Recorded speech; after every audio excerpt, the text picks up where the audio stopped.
నమస్కారం నవ్య న్యూస్ కి స్వాగతం। ఈరోజు వార్తల ముఖ్యాంశాలు।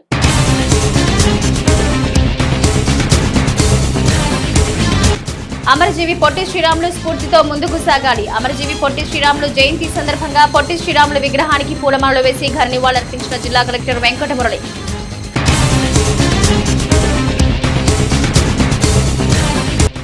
తెల్లవారుజామునే సూర్యుడితో పోటీ పడతాడు। సూర్యుడి కంటే ముందే తన జాబ్ రోల్ ని పూర్తి చేస్తాడు। పేపర్ రంగంలో కనిపించకుండా ప్రాధాన్యత లేకున్నా కీ రోల్ ప్లే చేస్తున్న పేపర్ బాయ్స్ పై నవ్య ప్రత్యేక కథనం।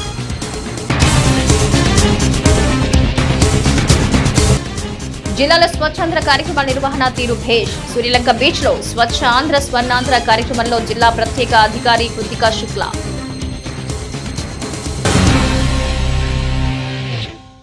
అమరజీవి పొట్టి శ్రీరాములు జయంతి కార్యక్రమం జిల్లా కేంద్రమైన బాపట్లలోని శ్రీ పొట్టి శ్రీరాములు ఏరియా వైద్యశాల ఆవరణలో ఆదివారం జరిగింది।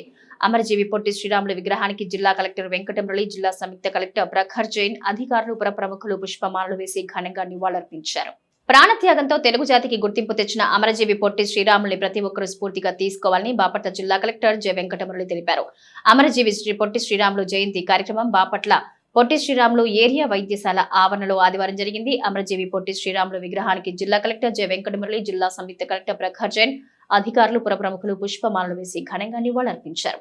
ఈ సందర్భంగా కలెక్టర్ వెంకటమురళి మాట్లాడుతూ అహింసా పద్ధతిలో ఆంధ్ర రాష్ట్రాన్ని సాధించిన మహనీయులు పొట్టి శ్రీరాములు అన్నారు। ఆంధ్ర రాష్ట్ర సాధకుడిగా పొట్టి శ్రీరాములు చరిత్రలో చిరస్థాయిగా నిలిచిపోయారన్నారు।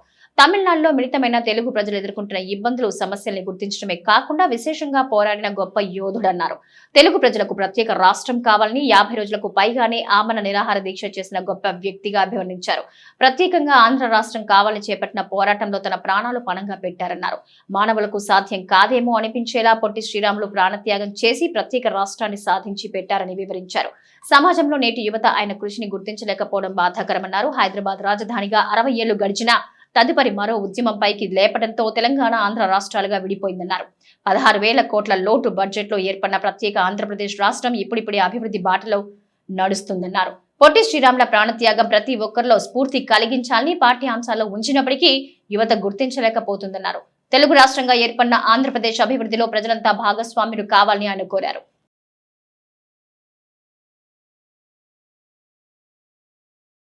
తెలంగాణలో కలిసిపోయాం। హైదరాబాద్ రాజధానిగా దాదాపుగా 60 సంవత్సరాల పైగా మనం కొనసాగాం। 1953 నుంచి 2014 దాకా మళ్ళీ అక్కడ చీత్కారాలు, అవమానాలు। ఒక దశలో వాస్తవానికి నేను కూడా అప్పట్లో అక్కడ పనిచేస్తూ ఉన్నాను। ఒక దశలో ఏమనిపిస్తుందంటే మనకు లేదా, మన గడ్డ, మన భూమి మనకు లేదా అనేటువంటి పరిస్థితుల్లో మళ్ళీ 16,000 కోట్ల రూపాయల డెఫిసిట్ బడ్జెట్తో గెంటివేయబడ్డాం। 16,000 రూపాయల డెఫిసిట్ బడ్జెట్ ప్రయాణంతో మనం గెంటివేయబడ్డాము అక్కడి నుంచి। మళ్ళా మనము మన ప్రభుత్వాల సంకల్పం రాష్ట్రాన్ని పునర్నిర్మించుకొని మళ్ళీ మనం ముందుకు కొనసాగుతూ అభివృద్ధి సాధిస్తుంది। సరే, ఆ విషయాన్ని మనం పక్కకు పెడితే మరి పొట్టి శ్రీరాములు గారి యొక్క త్యాగం, వారు ఏదైతే మనకు తెలుగు వాళ్ళ కోసం చేసిన కృషి కొంత అండర్ రేటింగ్ అవుతుందేమో అనిపిస్తుంది। ఆయన ఇచ్చిన త్యాగ వలన మనకు కొంత ఆంధ్రప్రదేశ్ రాష్ట్రం నిర్మాణం జరిగింది। అది కాకుండా మనకు అప్పుడు ఆయన ఇచ్చిన త్యాగం వలన కేంద్రీయ ప్రభుత్వం తరఫున వాళ్ళు ఒక స్టేట్ రీఆర్గనైజేషన్ కమిటీ కూడా వేశారు। దానివల్ల మనకు కొత్త ఆంధ్రప్రదేశ్ రాష్ట్రం కాకుండా మిగతా కూడా లాంగ్వేజ్ బేసిస్లో వాళ్ళు దాదాపు 14 రాష్ట్రం నిర్మాణం చేశారు। ఎప్పుడు కూడా ఒక లాంగ్వేజ్ మన అందరికీ ఐడెంటిటీ ఉంది। దానికి ఒక ముఖ్యంగా రీజన్ పొట్టి రాములు గారు ద్వారా ఇచ్చిన త్యాగం। ఇది మన అందరికీ ఈరోజు చరిత్రలో నేటి ముఖ్యమైన ఘటనలను ఓసారి చూద్దాం।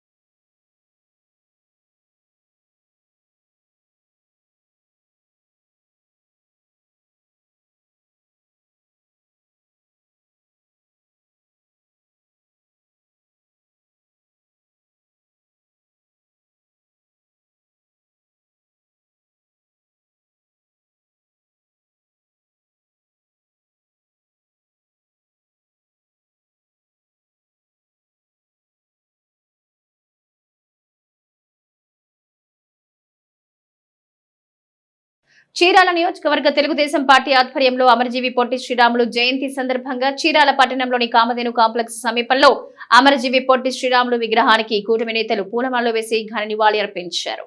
ప్రాణ త్యాగంతో తెలుగు జాతికి గుర్తింపు తెచ్చిన అమరజీవి పొట్టి శ్రీరాముని ప్రతి ఒక్కరూ స్ఫూర్తిగా తీసుకోవాలని పలువురు కూటమి నేతలు అన్నారు. చీరాల నియోజకవర్గ తెలుగుదేశం పార్టీ ఆధ్వర్యంలో అమరజీవి శ్రీ పొట్టి శ్రీరాములు జయంతి సందర్భంగా చీరాల పట్టణంలోని కామధేను కాంప్లెక్స్ సమీపంలో అమరజీవి పొట్టి శ్రీరాములు విగ్రహానికి కూటమి నేతలు పూలమాలలు వేసి ఘనంగా నివాళులర్పించారు.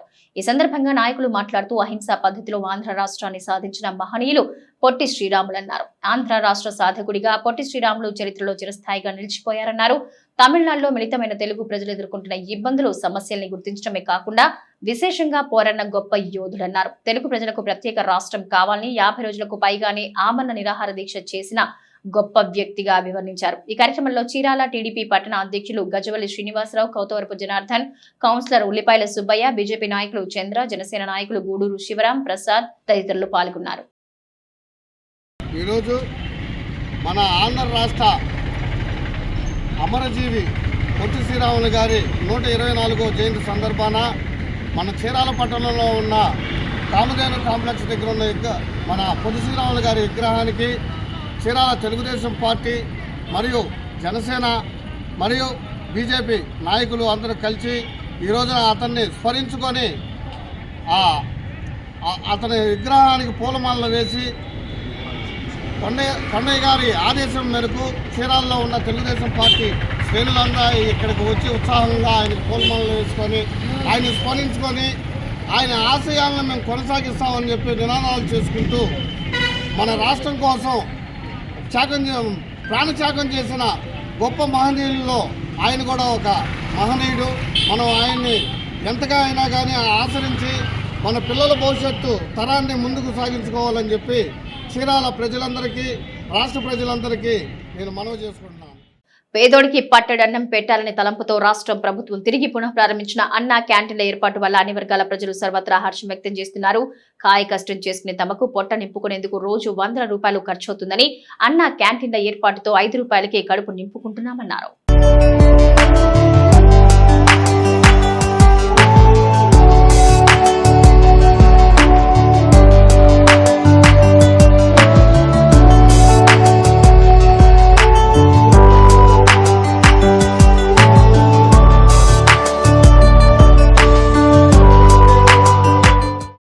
పేదల ఆకలి తీర్చడం ప్రభుత్వాల బాధ్యత. ఏ ఒక్కరు కూడా ఖాళీ కడుపుతో నిద్రపోకూడదనే ఉద్దేశంతో కూటమి ప్రభుత్వం ఏర్పాటు చేసిన అన్న క్యాంటీన్లు అన్నార్థులకు అండగా నిలుస్తున్నాయి.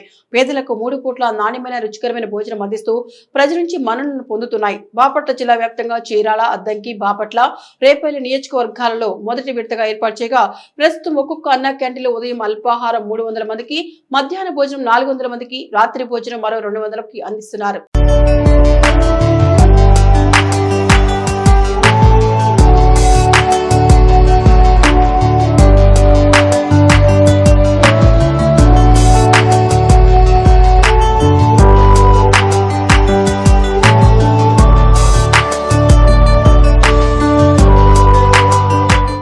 కాగా పట్టణాల్లో చిన్న చితక పనులు చేసుకునే శ్రామికులు, కర్షకులు, పేద బిక్కి వర్గాల ప్రజలకు ఈ క్యాంటీన్లు ఎంతగానో ఉపయోగపడుతూ ఆకలిని తీరుస్తున్నాయి. చిన్న చిన్న పనులు చేసుకుని కార్మికులు సైతం అన్న క్యాంటీన్ల ఏర్పాటు పట్ల సంతోషాన్ని వ్యక్తం చేస్తున్నారు. బయట విడిగా ఏ హోటల్కి వెళ్లి భోజనం చేసినా 80 రూపాయల నుంచి 100 రూపాయల వరకు ఖర్చు అవుతుందని, కనీసం టిఫిన్ చేయాలన్నా సరే 50 రూపాయలకు వెచ్చించాల్సి వస్తుందని, అంతేందుకు ఓ టీ తాగాలన్నా సరే 10 రూపాయలు అవుతుందని, అయితే అన్న క్యాంటీన్లో మాత్రం 5 రూపాయలకి కడుపు నింపుతున్నారని తమ ఆనందాన్ని వ్యక్తం చేస్తున్నారు.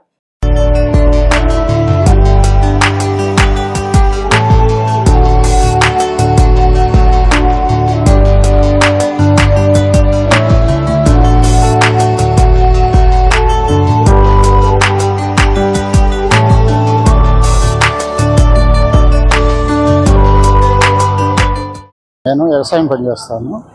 ఇక్కడికి వస్తే టౌన్కి వచ్చేసరికి ఆకలి అయింది. హోటల్కి వెళ్దామన్నా చాలా డబ్బులతో కూడిన పని కదా అంట్లో అని చెప్పేసి ఇక్కడికి వచ్చాను.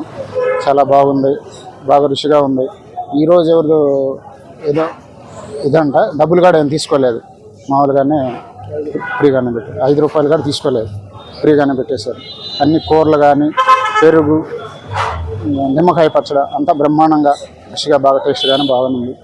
చాలా మంచిగా జరుగుతుంది. పేద ప్రజలకి చాలా ఉపయోగకరమైనది. అందరూ చిన్న చిన్న వ్యాపారాలు చేసుకునేవాళ్ళు కానీ చిన్న ఏదైనా పని చేసుకునేవాళ్ళు ఏదైనా టౌన్కి వచ్చిన వాళ్ళు ఇట్లాగా నాకులాగా ప్రశాంతంగా తినెళ్ళొచ్చు. ఏ ఇబ్బంది లేకుండా బ్రహ్మాండంగా ఉంది, రుచికరంగా, చాలా సంతోషంగా ఉంది. పని చేస్తారు సార్. మా బోటి కుర్రవాళ్ళకి అన్నం తినాలంటే దూరం వెళ్తుంది. ఇక్కడ 5 రూపాయలు భోజనం వచ్చింది కానీ మాకు ప్రశాంతంగా ఉంది సార్. బయట తింటే దాదాపు 150 రూపాయలు అవుతుంది సార్. ఇక్కడైతే 5 రూపాయలు సార్. బాగుంది, బ్రహ్మాండంగా ఉంది సార్. బ్రహ్మాండంగా బాగుంది. అందరికీ ఏ సమస్య బాగుంది సార్. క్యాంటీన్ కూడా బ్రహ్మాండంగా. మా బోటు లేబర్కి ఒక అన్నం పెడుతున్నారు, సంతోషం. మేము కష్టం చేసుకుంటాం, ఏదో 400 వస్తాయి. టయానికి ఈ మాత్రం అన్నం పెట్టాను, గొప్ప విశేషం. కానీ టయానికి ఇంటికి వెళ్ళాలంటే సగిలే దూరం అయింది. కానీ అందుబాటులో అన్నం పెట్టిన దేవతకి దండం. మిలిసి 100 రూపాయలు సార్. 100గా 150. ప్లేట్ భోజనం అయితే 100, 150. 5 రూపాయలకి ఏమవుతుంది సార్? టీ రాట్లా, టీ 6 రూపాయలు సార్.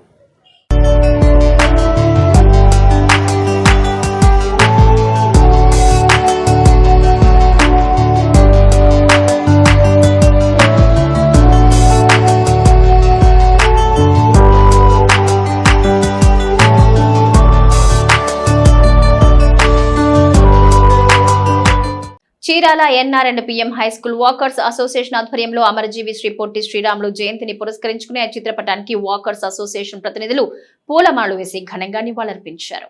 అహింసా పద్ధతిలో ఆంధ్ర రాష్ట్రాన్ని సాధించిన మహనీయులు పొట్టి శ్రీరాములని పలువురు Chirala NR and PM high school walkers association ప్రతినిధులు అన్నారు. Chirala NR and PM high school walkers association ఆధ్వర్యంలో అమరజీవి పొట్టి శ్రీరాములు జయంతిని పురస్కరించుకుని ఆయన చిత్రపటానికి వాకర్స్ అసోసియేషన్ ప్రతినిధులు పూలమాలలు వేసి ఘనంగా నివాళులర్పించారు. ఈ సందర్భంగా ప్రతినిధులు మాట్లాడుతూ ఆంధ్ర రాష్ట్ర సాధకుడిగా శ్రీ పొట్టి శ్రీరాములు చరిత్రలో చిరస్థాయిగా నిలిచిపోయారన్నారు. తమిళనాడులో మిళితమైన తెలుగు ప్రజలు ఎదుర్కొంటున్న ఇబ్బందులు, సమస్యల్ని గుర్తించడమే కాకుండా విశేషంగా పోరాడిన గొప్ప యోధుడన్నారు. తెలుగు ప్రజలకు ప్రత్యేక రాష్ట్రం కావాలని 50 రోజులకు పైగానే ఆమరణ నిరాహార దీక్ష చేసిన గొప్ప వ్యక్తిగా అభివర్ణించారు. ప్రాణ త్యాగంతో తెలుగు జాతికి గుర్తింపు తెచ్చిన అమరజీవి పొట్టి శ్రీరాముని ప్రతి ఒక్కరు స్ఫూర్తిగా తీసుకోవాలని పిలుపునిచ్చారు. అనంతరం స్థానిక రామస్తంభంలో 120 మంది పేదలకు అన్నదానం చేశారు. కార్యక్రమంలో ప్రెసిడెంట్ పొడుదాసు రామకృష్ణ, చారగుళ్ల గురుప్రసాద్, గుంటూరు శ్రీనివాసరావు, చెన్న నారాయణ, డివి సురేష్, కె శ్రీనివాసరావు, నాగ శివప్రసాద్, పూర్ణచంద్రరావు, తిరుపతిరావు, వీరాంజనేయులు, దేవకి, సుబ్బారావు, శ్రీరామ్ రమేష్, నిత్యానందలాల్, బాల వెంకటేశ్వరరావు, వాకింగ్ సభ్యులు పాల్గొన్నారు.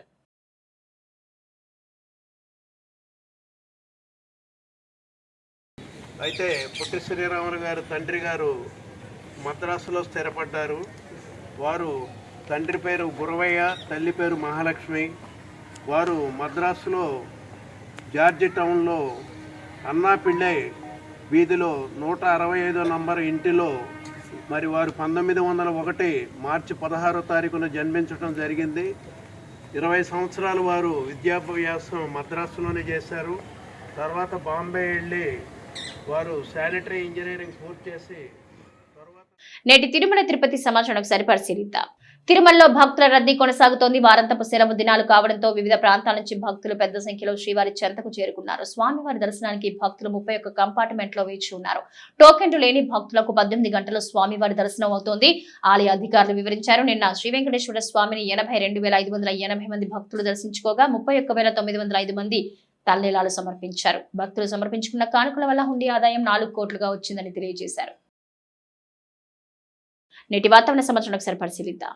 భాస్కరుడు బెంబేలెత్తిస్తున్నాడు. బయటికొచ్చారా మాడు పగిలిపోద్దంటూ డేంజర్ బెల్స్ మోగిస్తున్నాడు. ఉదయం 9 గంటల నుంచే చుక్కలు చూపిస్తూ ఉండడంతో ప్రజలు అల్లాడిపోతున్నారు. తీవ్ర ఉక్కపోతతో ప్రజలు ఇబ్బంది పడుతున్నారు. సాయంత్రమైన భూమి సెగలు పొగలు కక్కుతూనే ఉంది. ఇప్పుడే ఈ రేంజ్ లో ఎండలు ముదిరితే ముందు పరిస్థితి ఎలా ఉంటుందోనని ప్రజలు ఆందోళన చెందుతున్నారు. మే నెల రాకముందే తెలుగు రాష్ట్రాలు నిప్పుల గుండంగా మారిపోయాయి. తెలంగాణ, ఆంధ్రప్రదేశ్ లో మార్చి నెలలోనే గరిష్ట ఉష్ణోగ్రతలు 40 డిగ్రీలకు పైగా నమోదవుతున్నాయి. సాధారణ కన్నా 3.3 డిగ్రీలు అధికంగా నమోదవుతున్నట్టు వాతావరణ శాఖ అధికారులు పేర్కొంటున్నారు. రైళ్లలో ప్రయాణికులకు మత్తుమందు కలిపిన తినుబండారాలు ఇచ్చి వారి ఆభరణాలు దోచుకుపోతున్న హర్యానాకు చెందిన అంతర్రాష్ట్ర దొంగను చీరాల జీఆర్పీఎఫ్ పోలీసులు అదుపులోకి తీసుకున్నారు. ఈ సందర్భంగా చీరాల రైల్వే స్టేషన్ సముదాయంలో జీఆర్పీఎఫ్ పోలీస్ స్టేషన్ లో ఏర్పాటు చేసిన విలేకరుల సమావేశంలో కేసు తాలూకా వివరాలను ఎస్ఐ కొండయ్య మీడియాకు వెల్లడించారు. రైళ్లలో ప్రయాణికులకు మత్తుమందు కలిపిన తినుబండారాలు ఇచ్చి వారి ఆభరణాలు దోచుకుపోతున్న హర్యానాకు చెందిన అంతర్రాష్ట్ర దొంగను చీరాల జీఆర్పీఎఫ్ పోలీసులు అదుపులోకి తీసుకున్నారు. ఈ సందర్భంగా చీరాల రైల్వే స్టేషన్ సముదాయంలో జీఆర్పీఎఫ్ పోలీసు స్టేషన్ లో ఏర్పాటు చేసిన విలేకరుల సమావేశంలో కేసు తాలూకా వివరాలు ఎస్ఐ కొండయ్య మీడియాకు వెల్లడించారు. హర్యానాకు చెందిన అంతర్రాష్ట్ర దొంగ విజేంద్ర కుమార్ ను చీరాల ఎస్ఐ కొండయ్య తన సిబ్బందితో కలిసి అదుపులోకి తీసుకున్నామన్నారు. ముద్దాయిని హర్యానాలోని మాచి వ్యాలీలో పట్టుకుని అక్కడ కోర్టులో హాజరుపరిచి ట్రాన్సిట్ వారెంట్ పై తీసుకొచ్చి నెల్లూరు రైల్వే కోర్టులో హాజరుపరిచినట్లు ఎస్ఐ కొండయ్య చెప్పారు. వార్తల్లో నేటి అంతర్జాతీయ జాతీయ రాష్ట్ర ముఖ్యమైన అంశాలను పరిశీలిద్దాం. పాకిస్తాన్ లో మిలిటరీ కాన్వాయ్ పై దాడి జరిగింది. క్వెట్టా నుంచి టెప్లాన్ వెళ్తున్న సమయంలో దాడి జరిగినట్టు అధికారులు తెలిపారు. ఈ దాడిలో 7 సైనికులు ప్రాణాలు కోల్పోయినట్టు అధికారిక వర్గాలు ధృవీకరించాయి. సుమారు 21 మంది గాయపడినట్టు వెల్లడించాయి. క్వెట్టా నుంచి టెప్లాన్ కు వెళ్తున్న భద్రతా దళాల కాన్వాయ్ పై బలూచిస్తాన్ లో నోష్కిలో దాడి జరిగింది. 7 బస్సులు 2 వాహనాలతో కూడిన కాన్వాయ్ ను లక్ష్యంగా చేసుకుని దాడికి పాల్పడ్డారు. ఒక బస్సును ఐఈడీలతో నిన్న వాహనం ఢీకొట్టింది. ఇది ఆత్మాహుతి దాడి కావచ్చని పాక్ అధికారి ఒకరు తెలిపారు. ప్రధానమంత్రి నరేంద్ర మోదీతో అమెరికన్ పాడ్కాస్టర్ లెక్స్ ఫ్రీడ్మాన్ జరిపిన పాడ్కాస్ట్ ఆదివారం విడుదల కానుంది. ఈ విషయాన్ని లెక్స్ ఫ్రీడ్మాన్ ఎక్స్ అకౌంట్ వేదికగా వెల్లడించారు. ఇది తన జీవితంలో అత్యుత్తమ అనుభవాల్లో ఒకటిగా అభివర్ణించారు. నేను భారత ప్రధానమంత్రి నరేంద్ర మోదీతో 3 గంటల పాడ్కాస్ట్ సంభాషణ చేశాను. ఇది నా జీవితంలో జరిగిన అత్యుత్తమ సంభాషణలో ఒకటి. ఇది రేపు ప్రసారం అవుతుందని లెక్స్ పోస్ట్ చేశారు. ప్రధానమంత్రి మోదీని ఇంటర్వ్యూ చేయడానికి పాడ్కాస్టర్ ఫ్రీడ్మాన్ గత నెలలో భారతదేశానికి వచ్చారు. తన పర్యటనకి ముందు భారత చరిత్రలో సహా వివిధ అంశాలపై ప్రధానమంత్రి మోదీతో గంటల తరబడి సంభాషించడం పట్ల ఫ్రీడ్మాన్ తన ఆనందం వ్యక్తం చేశారు. ఆంధ్రప్రదేశ్ రాష్ట్ర వ్యాప్తంగా 10వ తరగతి పబ్లిక్ పరీక్షలు సోమవారం నుంచి ప్రారంభం కానున్నాయి. పాఠశాల విద్యలో తీసుకొచ్చిన సంస్కరణ ద్వారా తొలిసారి ఈ ఏడాది 10వ తరగతి విద్యార్థులు పరీక్షలు రాయబోతున్నారు. గతంలో తీసుకొచ్చిన ఆంగ్ల మాధ్యమంతో పాటు ఎన్సీఈఆర్టీ సిలబస్ తో పరీక్షలు రాయనున్నారు. మార్చి 15 నుంచి ఏప్రిల్ 1 వరకు పరీక్షలు జరగనున్నాయి. ఆయా తేదీల్లో ఉదయం 9:30 నుంచి మధ్యాహ్నం 12:45 వరకు పరీక్షలు జరుగుతాయి. ఫిజికల్ సైన్స్, బయాలజికల్ సైన్స్ పేపర్లకు మాత్రం ఒక్కరోజు ఉదయం 9:30 నుంచి 11:30 వరకు పరీక్షలు జరుగుతాయి. రాష్ట్ర వ్యాప్తంగా ఆంగ్ల మాధ్యమంలో 5,64,064 మంది విద్యార్థులు, తెలుగు మాధ్యమంలో 51,069 మంది విద్యార్థులు ఈ పరీక్షలు రాయనున్నారు. రెగ్యులర్ విద్యార్థులతో పాటు సార్వత్రిక విద్యాపీఠం విద్యార్థులకు కూడా 10వ తరగతి పబ్లిక్ పరీక్షలు నిర్వహిస్తున్నారు. సార్వత్రిక విద్యార్థులు 30,334 మంది హాజరు కానున్నారు. భారత్ లో అడుగు పెట్టబోతున్న అంతర్జాతీయ ఎలక్ట్రిక్ కార్ల తయారీ సంస్థ టెస్లా ఇక్కడి మార్కెట్ లో కేవలం 2 మోడళ్లు మాత్రమే విక్రయించబోతున్నట్టు తెలుస్తోంది. వీటిలో మోడల్ Y, మోడల్ 3 ఉండనున్నాయని ఇండస్ట్రీ వర్గాలు సూచనప్రాయంగా వెల్లడించాయి. 3వ అతిపెద్ద ఆటోమొబైల్ మార్కెట్ అయిన భారత్ లో తన కార్యకలాపాలు విస్తరించడానికి మస్క్ ఇక్కడే యూనిట్ నెలకొల్పే అవకాశాలు కనిపిస్తున్నాయి. మరోవైపు గత ఏడాది దేశీయంగా 1,00,000 యూనిట్ల ఈ కార్లు అమ్ముడయ్యాయి. WPL 3వ సీజన్ లో ముంబై ఇండియన్స్ టైటిల్ విజేతగా నిలిచింది. ఆదివారం బ్రబౌన్ స్టేడియం వేదికగా కడదాకా ఉత్కంఠ రేపిన మ్యాచ్ లో ముంబై 8 పరుగుల తేడాతో ఢిల్లీ క్యాపిటల్స్ పై చిరస్మరణీయ విజయాన్ని సొంతం చేసుకుంది. తొలుత టాస్ గెలిచిన ఢిల్లీ ముంబైని బ్యాటింగ్ ఆహ్వానించింది. కెప్టెన్ హర్మన్ ప్రీత్ కౌర్ 44 బంతుల్లో 66, 9 4లు, 2 6లు, నాట్ శివ బ్రంట్ రాణించడంతో ముంబై నిర్ణీత 20 ఓవర్లలో 149/7 స్కోర్ చేసింది. 14 పరుగులకే 2 వికెట్లు కోల్పోయిన ముంబైని కౌర్ కెప్టెన్ ఇన్నింగ్స్ తో ఆదుకుంది. నవ్య న్యూస్ ముగించే ముందు ముఖ్యాంశాలు మరోసారి.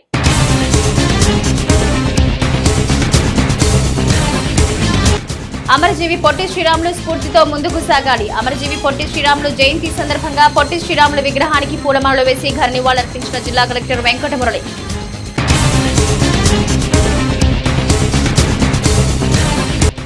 తెల్లవారుజామునే సూర్యుడితో పోటీ పడతాడు. సూర్యుడి కంటే ముందే తన జాబ్ రోల్ ని పూర్తి చేస్తాడు. పేపర్ రంగంలో కనిపించకుండా ప్రాధాన్యత లేకున్నా కీ రోల్ ప్లే చేస్తున్న పేపర్ బాయ్స్ పై నవ్య ప్రత్యేక కథనం.